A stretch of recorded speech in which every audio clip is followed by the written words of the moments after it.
अंजलि, तुम झूठे मुंह रसोई में नहीं जा सकती। एक बहू की मजबूरी की कहानी। अंजलि का मन खाना खत्म होते ही कुछ मीठा खाने का हुआ। वो किचन में पहुंची थी कि सासू माँ ने पीछे से आकर टोक दिया। क्या खा रही हो बहू? अचानक से आए इस सवाल से अंजलि डर गई, जैसे कि उसने कोई चोरी कर ली हो। वो माँ जी, मेरा मन कुछ मीठा खाने का हो रहा था। वो तो ठीक है, पर खाना खाने के बाद तुमने कुल्ला तो नहीं किया? घर की लक्ष्मी झूठे मुंह रसोई घर में आ जाए तो अन्न का अपमान होता है। जी माँ जी, अभी करके आती हूँ। ऐसा पहली बार नहीं हुआ था। जब से सासू माँ ने अंजलि को टोका है, वो हर वक्त अंजलि के पीछे पड़ी रहती। अभी कल ही की तो बात है। वो बच्चे को खाना निकाल कर खिला रही थी, तभी उसे याद आया कि शायद वो दाल में नमक डालना भूल गई है।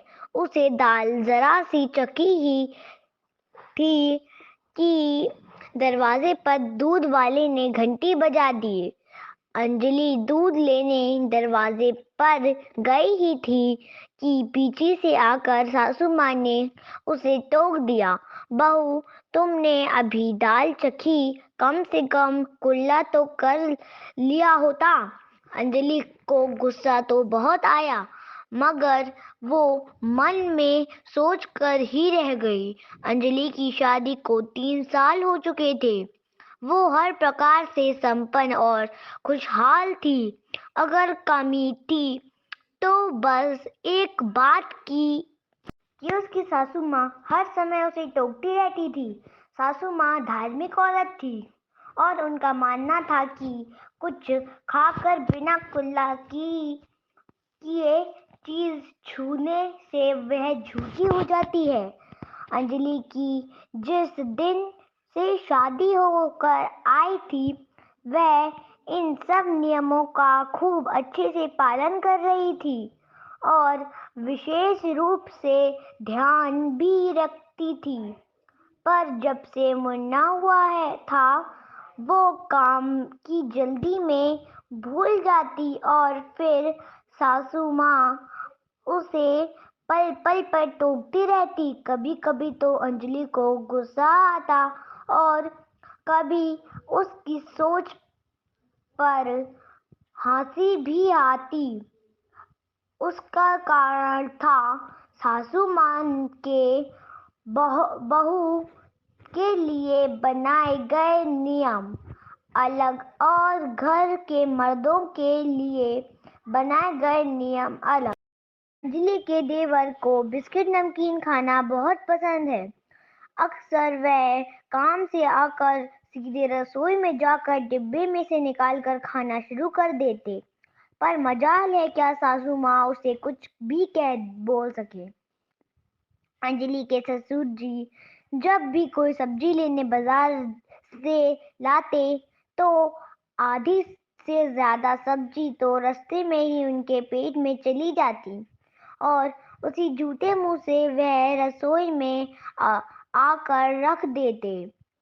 अंजलि के पति अक्सर ही खाना खाते समय फ्रिज में से पानी की बोतल निकाल लेते, तो कभी रसोई में से नमकीन का डिब्बा। पर सासू माँ कभी भी किसी को कुछ नहीं कहती। अंजलि को समझ ही नहीं आता कि जो चीज एक बार घर के आदमियों के झूठे मुंह से ले ली गई है, उसी चीज को अगर अंजलि कुल्ला करके ले या झूठे मुंह ही ले ले, तो वह चीज पहले से ही झूठी हो चुकी होती है। पर सिर्फ उसे ही क्यों टोका जाता है? तभी अचानक से सासू माँ की चिल्लाने की आवाज आती है। बहू, जल्दी एक गिलास पानी ला कर दे, बहुत तेज मिर्च लग रही है, गला जलन के मारे जला जा रहा है। मम्मी जी, अभी मैं गर्म चाय पी रही हूँ, और अगर गर्म चाय के ऊपर मैं ठंडा पानी से कुल्ला कर लूंगी तो मेरे दांत खराब हो सकते हैं। थोड़ा इंतजार कीजिए, बाहर में गया तेरा कुल्ला। मुझे जल्दी एक गिलास पानी लाकर दे। सासू माँ गुस्से में चिल्ला पड़ी। अंजलि की हंसी आज रुकने का नाम ही नहीं ले रही थी। सासू माँ आज अपने बनाए नियम जो तोड़ने के आदेश दे रही हैं। अंजलि भागकर रसोई से सासू माँ के लिए पानी का गिलास लाकर गई और उन्हें पानी पिलाया। अंजलि अच्छे से जानती थी कि ये नियम बस कुछ देर के लिए ही तोड़ा गया है। थोड़ा देर बाद फिर से एक कैदी की तरह उसकी निगरानी चालू होने वाली है। हमेशा की तरह अपनी सास की एक आदत मानकर अंजलि फिर से अपने काम पर लग गई।